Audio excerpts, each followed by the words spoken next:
Welcome back. Well, on Sunday, it took six federal cabinet ministers. I still can't get my head around that. I've never seen major announcements with six federal cabinet ministers. It took six of them to announce that the federal government will be holding an auto theft summit. Political leaders, police, border agents, and members of the auto industry will meet next month to try to find ways to slow the growth of car thefts in major Canadian cities. According to data, the rate of auto theft increased by 50% in Quebec and 48.3% in Ontario in 2022. And in Toronto alone, the police service noticed a 104% increase in car theft from 2021 to 2022. Bryan Gast is Vice President of the Investigative Services at Équité Association. Bryan, thank you for your time this morning. Good morning. Thank you for having me. So what does Équité Association do? Yeah, we have expertise in vehicle crimes, vehicle theft recoveries, working with law enforcement across the country and internationally for vehicles that have been exported, bringing them back to Canada. So we've been doing this type of investigation since back in 1923. Not me personally, but the team. All right. Wow. Okay. So this is a company that knows its stuff. So, I mean, in terms of your clients, who are your clients? Is it more governments, insurance companies, citizens? Who hires you? So it's funded by the property and casualty insurance industry. Really, the mandate is to investigate all insurance crime, vehicle theft being one of them, and that can't be done without solid partnerships with law enforcement, government agencies, nationally and internationally. Those are our partners. So how big of a problem is car theft in Canada? It's really been increasing for the last 5 or 6 years, but what really catapulted it into a crisis level is really since the pandemic. Organized crime group have seen an opportunity, especially with the supply chain issue of new and used vehicles, parts, and they're simply in it for the money. They're stealing vehicles for the sole purposes of export and exporting those vehicles. So there's other reasons why vehicles are being stolen too, but that's the main one, and that's what we work hard with our partners to combat. So what I'm reading is that that's it. Because of the demand from, for example, the Middle East and Africa, there's increased car theft. These cars then are shipped because of the high demand, and so apparently Montreal, the port of Montreal, is a very, very busy area for this type of operation. It is. In Quebec and Ontario, I mean, you quoted the stats. They've increased significantly. A lot of that has to do with high population, high number of targeted vehicles, and the proximity to the Port of Montreal. So those three things really drive the numbers. And like you said, it's the demand overseas.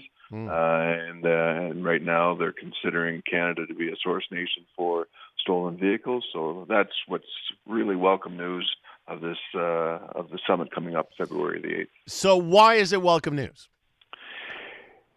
There's been provincial action. It's a national problem, and Transport Canada, public safety is the lead. Having them coordinate this is outstanding. We applaud their efforts, bringing everybody to the table. Not one organization, not one industry is going to be able to solve this on their own. So having everybody come together to discuss and look for short and long-term goals is, I think, I'm very optimistic and very excited to see what the outcome of this summit is going to be. Okay, so I guess ultimately we pay through higher insurance premiums because of what you labeled yourself this crisis.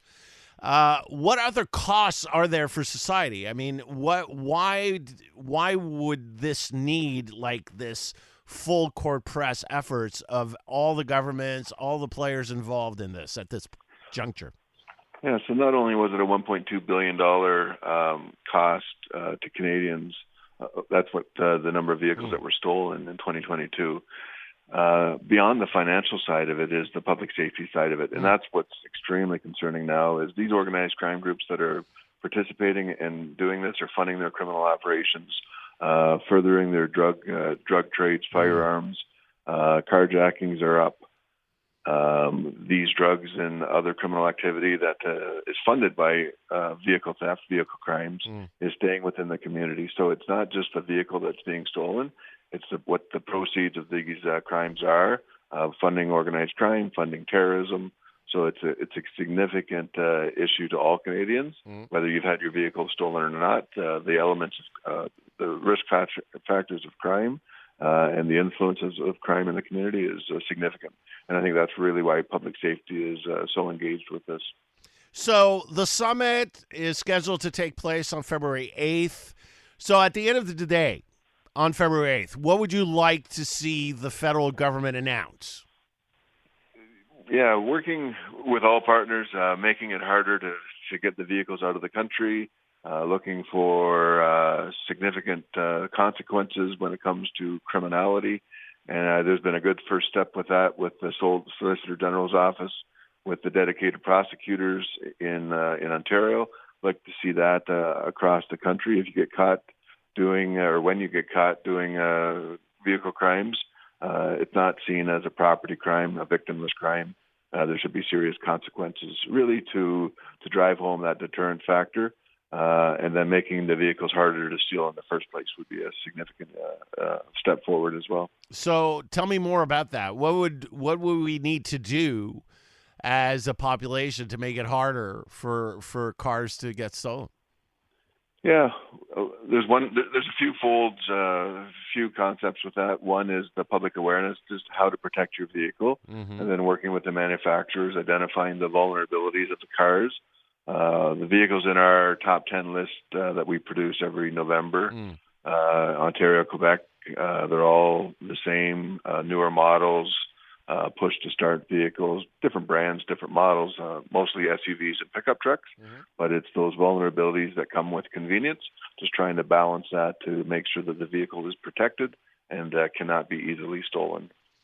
All right. So my final question, Bryan, would be, why aren't we doing this already? Why do we need to get to this point before all these measures that you're talking about will finally, hopefully, be put in place? You know, I think it's been a bit of a slow boil, and the media have done a really nice job amplifying and identifying the problem. We've been hearing it from Canadians across the country, and it's great that public safety has taken this measure to bring everybody together.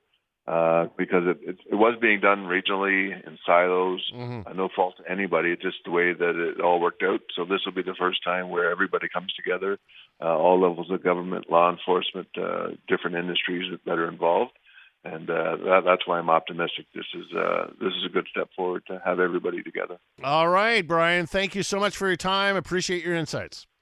Thank you. Have a good day. You too. Bryan Gast, VP of the Investigative Services at Équité Association.